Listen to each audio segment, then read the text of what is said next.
Good morning, diamonds of the earth. Welcome or welcome back to my channel. Today's video, I kind of wanted to talk about something that's been on my mind a little bit. So recently, you guys know, we had the TikTok scare that happened recently.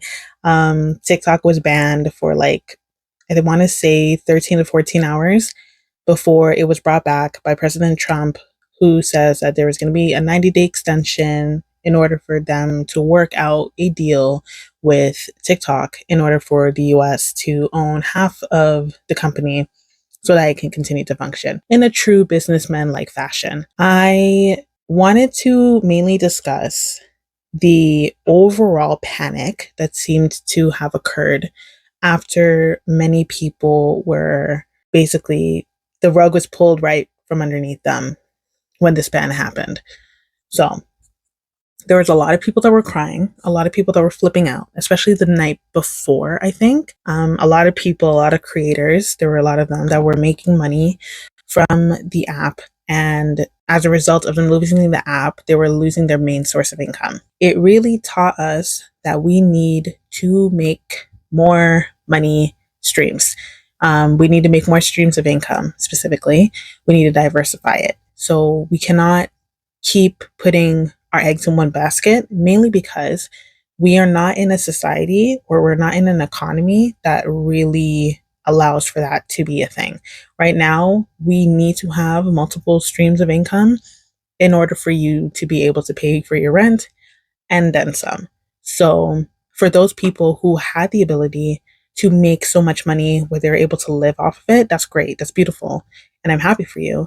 But I think this ban really showed people that they needed to have multiple forms of income, multiple streams of income. And I hope that this time really showed them that they cannot just simply have TikTok as their mainstream, that they need to really spread their streams elsewhere in order for them to make the money that they need, in order for them not to be left in a compromised position like this again. While this ban was happening, one of the major themes that kept on coming up is the theme of jealousy, the theme of apathy, the theme of envy, and just overall people really being happy at other people's downfall. I get it's the internet. The internet can be very much a cesspool of negativity and stuff.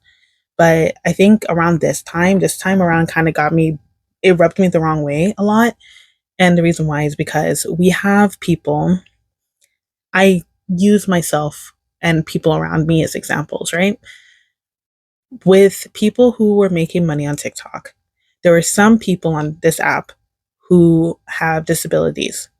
And those are the people that I mainly think of because I have people around me who have disabilities and who at times would struggle within the workplaces that they were at because at some points their disability wasn't enough for them to get disability leave, or their disabilities weren't severe enough. Essentially, they weren't disabled enough in order for them to be able to get the care that they needed, essentially. So I think about them. And one of the main things I would think of is, okay, these people who are on disability or who have a disability that's crippling at times to where they can't move, they need a freedom source like this where they are able to make money whenever and wherever they want, especially so they can navigate it around the times that they're, depending on the disability that they have, their pain flares up or anything of the sort. And I think that when it came to the internet, there's a lot of people that were happy with the idea that people were losing their main source of income just because they needed to get a real job. I don't know if you are aware of how big the creator stream is. It's new and a lot of people can make a lot of money from it. And I think that people who rejoice over the loss of another person's income, especially when this person's not really doing it in the negative sense, sometimes I might say I understand it when you're talking about people who make negative content because, you're trying to prevent that from being spread. I get it. But I'm talking about people who genuinely make good content and are living off of the content that they make. That's okay. I don't see that there's no problem with it.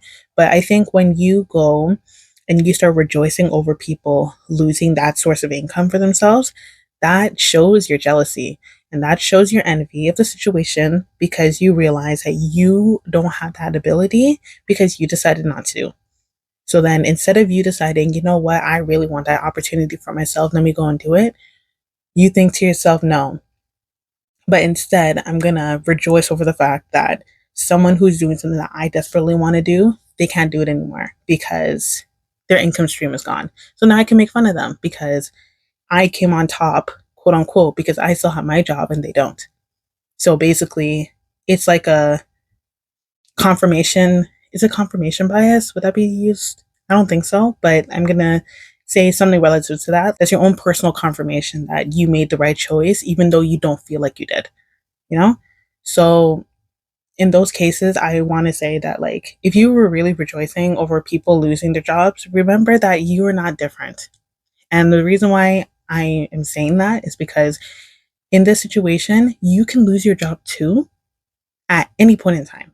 I think this generation especially has established that companies don't care. I don't think any company really cares about your true well-being simply because it's a company that needs to make money. If you're not making the company money, you're expendable. I would say that for the creator economy, it's the same thing. If you are not putting the work in, you are expendable. If you are not genuinely putting effort into the things that you're doing, you are expendable.